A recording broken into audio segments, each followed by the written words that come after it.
ओम शांति। 8 फरवरी 2023 के ईश्वरीय महावाक्य। पहले एक नजर मुरली के मुख्य पॉइंट पर। बाबा ने कहा, बाप और दादा दोनों बच्चे बच्चे कहते हैं। यहाँ तो बाप और दादा साकार और निराकार दोनों इकट्ठे हैं। सभी मनुष्य मात्र का यह बाप और दादा है, तो जरूर परमपिता परमात्मा को सृष्टि रचने आना पड़े। कोई कारणवश हमको धारणा नहीं होती है, इसलिए औरों को भी धारणा नहीं करा सकते हैं। कोई न कोई विघ्न है। हम डल स्टूडेंट हैं, बाकी बाप तो बहुत अच्छी रीति समझाते हैं। और फिर बाबा ने कहा, बाप कहते हैं, तुम मेरे द्वारा मुझे और मेरी रचना को जानने से सब कुछ जान जाते हो। तुम मास्टर जानी जाननहार बन गए। बाबा के पास ज्ञान है तो तुमको डिलीवरी करते हैं। तुम हो ज्ञान गंगा, सागर तो एक ही है। ज्ञान कंठ करने वाले को ज्ञान गंगा कहा जाता है। और फिर लास्ट में बाबा ने कहा, इस रावण पर जीत जरूर पानी है। हम शक्ति सेना जीत पा रही है। हमारा उस्ताद कैसे हमको जीत पाना सिखला रहे हैं, सो आओ तो हम तुमको समझाए। अपना यह ईश्वरीय सत्संग है, कॉमन सत्संग नहीं है। यह है ईश्वरीय स्कूल, कॉलेज, जिस कॉलेज में अपने को रेगुलर स्टडी करनी है। प्रभु बलवान है तो माया भी उतनी बलवानी दिखलाएगी, परंतु अपने को तो पक्का निश्चय है आखिर भी परमात्मा महान बलवान है।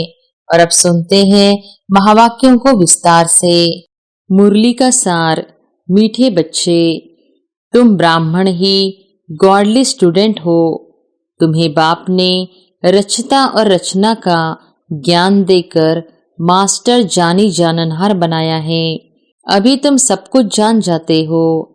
प्रश्न है, दूसरों को समझाने की फलक किन बच्चों में रहेगी?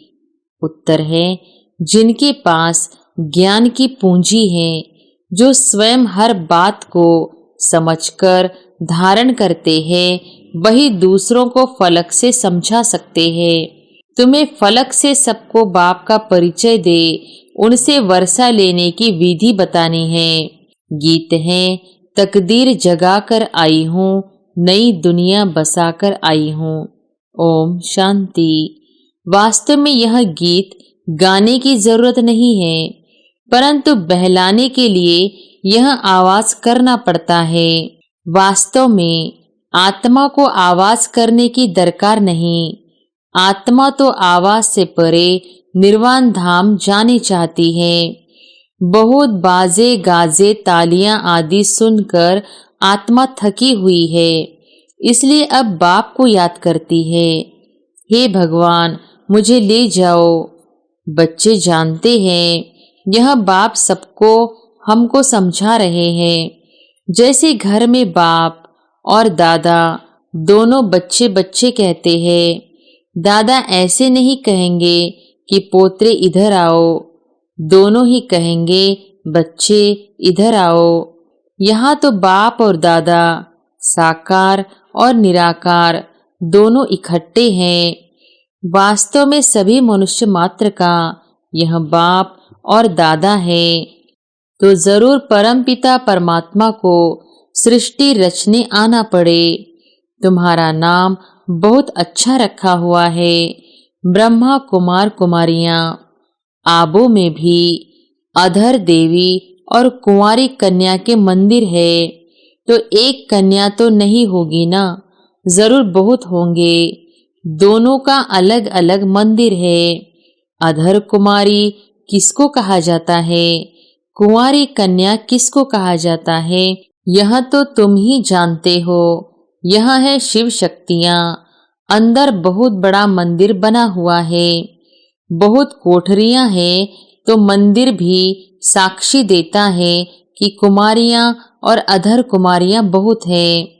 चित्र जो बनाते हैं वह भी यादगार है, जो होकर गए हैं। जैसे देवी देवताओं के चित्र हैं, जरूर होकर गए हैं। वे विश्व के मालिक थे, अब नहीं है। विश्व के रचता ने ही भारत को विश्व का मालिक बनाया। कैसे? सो अब प्रैक्टिकल बन रहे हैं। अभी कलयुग है, सतयुग है, एक आदि सनातन देवी देवता धर्म। कलयुग में अनेक धर्म और अनेक प्रजा का राज्य है। तुम बच्चे जब सुनते हो तो समझते हो बाबा यथार्थ रीति ठीक समझाते हैं, परंतु कोई कारणवश हमको धारणा नहीं होती है, इसलिए औरों को भी धारणा नहीं करा सकते हैं। कोई न कोई विघ्न है।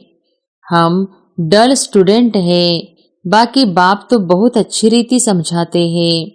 अनेक मनुष्य, अनेक धर्म हैं।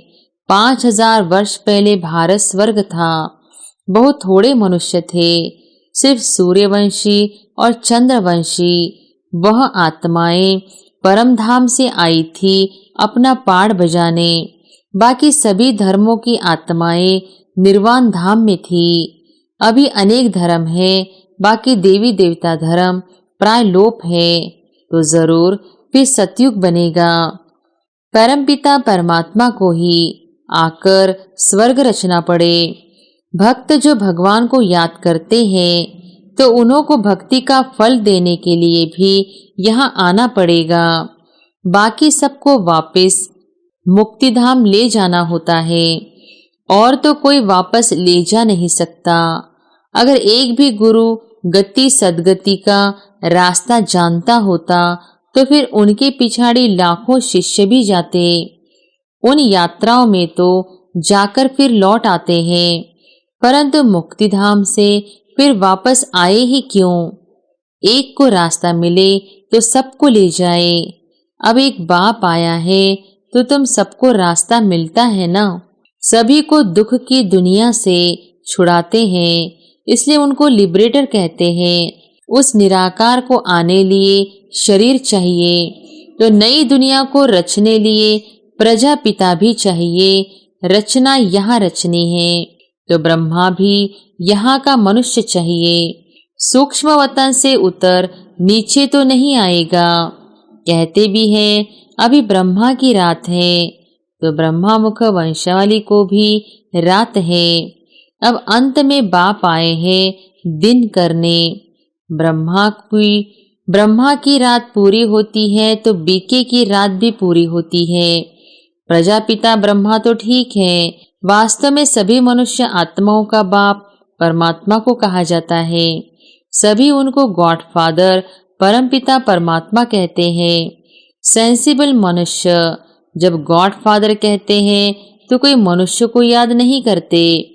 कोई तो कहते हैं वह ज्योति स्वरूप है, ब्रह्म है। ब्रह्मा विष्णु शंकर को तो ब्रह्म नहीं कहेंगे। तो पहले पहले परिचय देना है अपना कि हम बीके हैं। ब्रह्मा को भी परमपिता परमात्मा रचते हैं। वे ब्रह्मा मुख से ब्राह्मणों को रचा। प्रजापिता है तो जरूर बहुत संतान होंगी। इस रीति सीजरा बढ़ता जाता है। ब्राह्मणों का वर्ण बदल सतयुगी देवता बनते हैं, क्योंकि बाप बैठ ब्राह्मणों को राजयोग सिखलाते हैं। बाप कहते हैं तुम मेरे द्वारा मुझे और मेरी रचना को जानने से सब कुछ जान जाते हो। बाकी कुछ जानने के लिए नहीं रहता। इतना बड़ा इम्तिहान पास कर लेते हो, अर्थात मास्टर जानी जाननहार बन गए। गॉडली स्टूडेंट सिर्फ ब्राह्मण ही होते हैं। देवताएं, वैश्य व शूद्र कोई भी गॉडली स्टूडेंट नहीं होते हैं। भगवानुवाच होता ही ब्राह्मणों प्रति है। अगर कृष्ण भगवानुवाच हो तो भी किन्हों प्रति? जरूर ब्राह्मण चाहिए।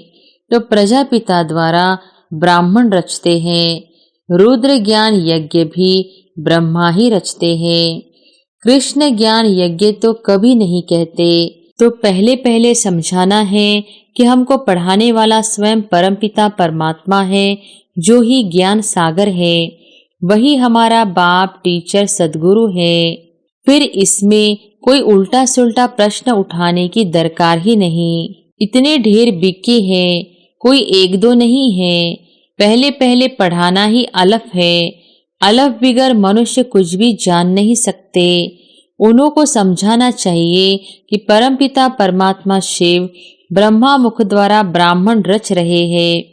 अकेला ब्रह्मा तो रचता नहीं है। यह पॉइंट धारण करने की है। बाबा के पास ज्ञान है तो तुमको डिलीवरी करते हैं। तुम हो ज्ञान गंगाएं, सागर तो एक ही है। यह ब्रह्मा भी ज्ञान कंठ करते हैं तो यह भी ज्ञान गंगा हुई। ज्ञान कंठ करने वाले को ज्ञान गंगा कहा जाता है। उसमें मेल फीमेल दोनों आ जाते हैं। ज्ञान सागर तो एक ही बाप है। यहाँ देखो, पानी के सागर को तो टुकड़ा टुकड़ा कर दिया है। सतयुग में जब एक ही सूर्यवंशी राजाई थी तो सागर के टुकड़े नहीं थे। कहाँ भी जाकर सैर कर आते थे। वहां कोई कह न सके कि मेरी हद में न आओ अथवा पानी न लो। यहाँ तो एक दो का पानी ही बंद कर देते हैं। कितने टुकड़े हो गए हैं। अब हम एक ही सचखंड स्वर्ग की स्थापना कर रहे हैं। बाप का भी विचार सागर मंथन होता है तब तो समझाते हैं। ब्रह्मा भी कहेंगे सभी जीवात्माएं हमारे बच्चे हैं। आदि देव अथवा आदम सभी का बाप है। ऐसे नहीं, उस समय कोई मनुष्य नहीं थे, फिर आदम ने आदमी पैदा किए। नहीं, निराकार बाप को पहले जरूर आदम में आना पड़े तब तो मुख वंशावली रचे। बाकी ऐसे नहीं कोई मुख से निकल आए व नासिका या पवन से पैदा हुए। यह सब है भक्ति की बातें। मनुष्य तो कचमच को भी पूछते रहते हैं। तो पहली पहली बात है कि आत्माओं का बाप कौन है। वह जरूर स्वर्ग रचता होगा। अब तो नरक है। अभी हम स्वर्ग के लिए राजयोग सीख रहे हैं परमपिता परमात्मा द्वारा। ब्रह्मा भी उन द्वारा पढ़ रहे हैं। परमपिता परमात्मा सभी आत्माओं का बाप है। ब्रह्मा जीव आत्माओं का बाप है। हम उनको मुख वंशावली ब्रह्मा कुमार और ब्रह्मा कुमारियां हैं। हमको ज्ञान फिर भी ज्ञान सागर बाप ही देते हैं। हम श्रीमत पर चलते हैं, वह तो नामी ग्रामी है।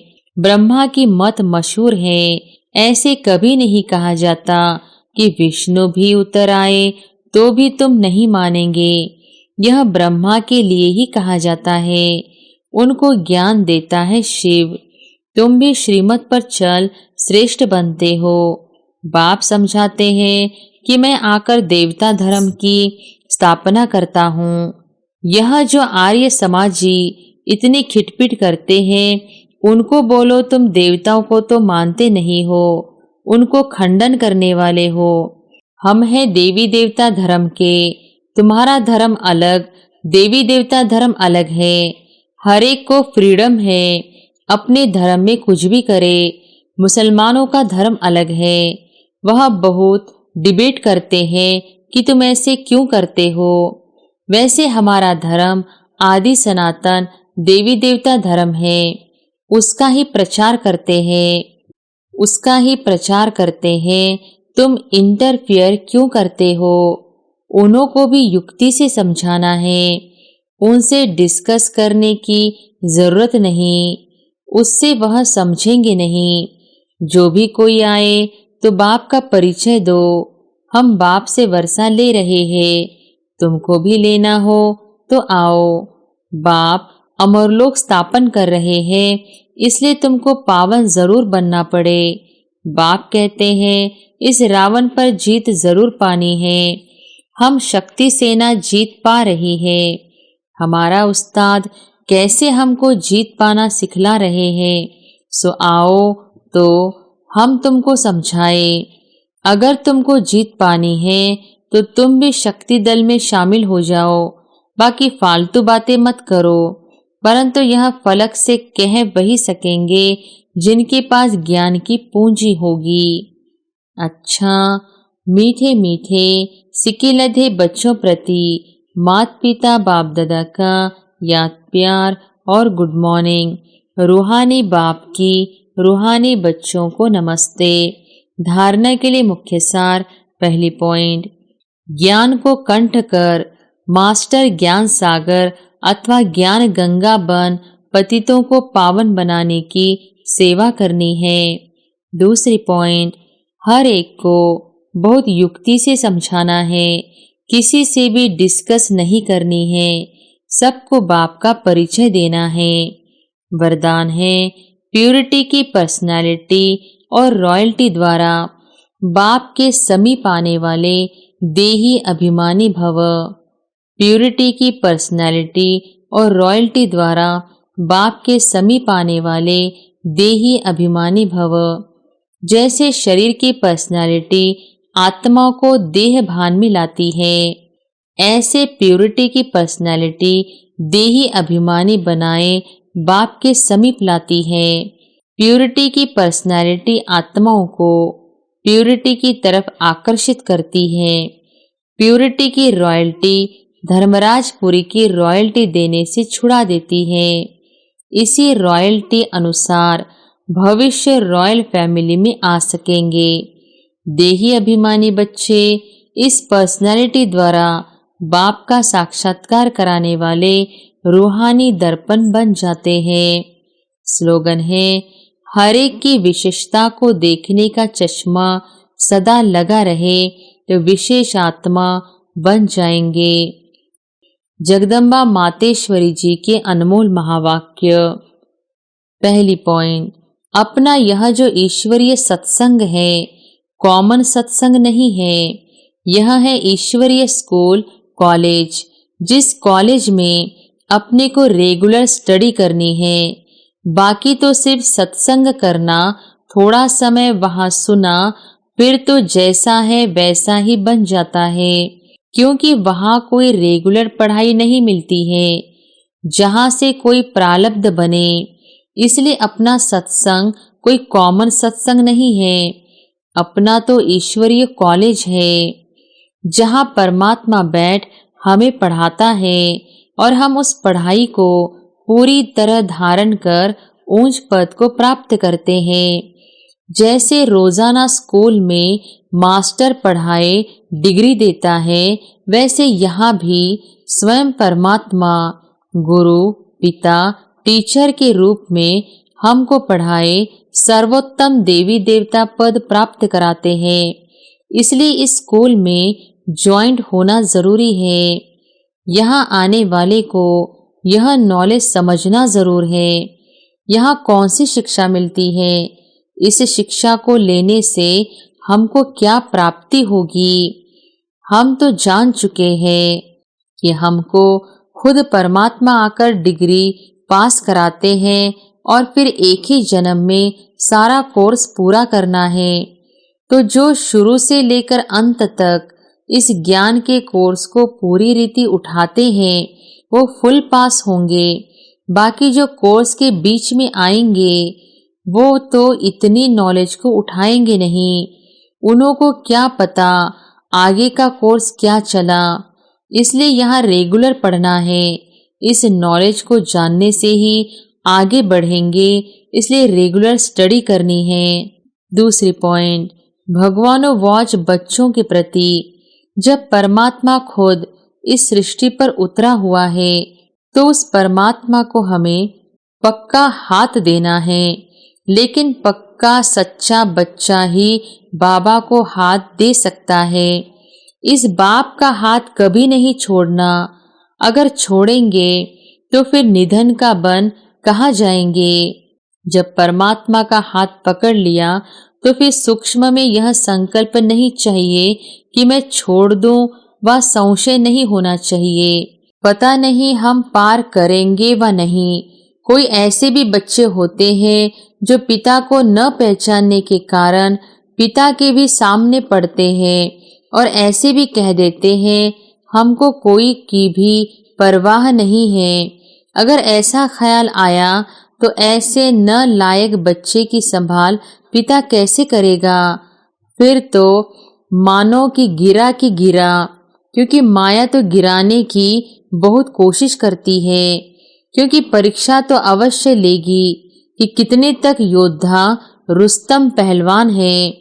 अब यह भी जरूरी है, जितना जितना हम प्रभु के साथ रुस्तम बनते जाएंगे, उतना माया भी रुस्तम बन हमको गिराने की कोशिश करेगी।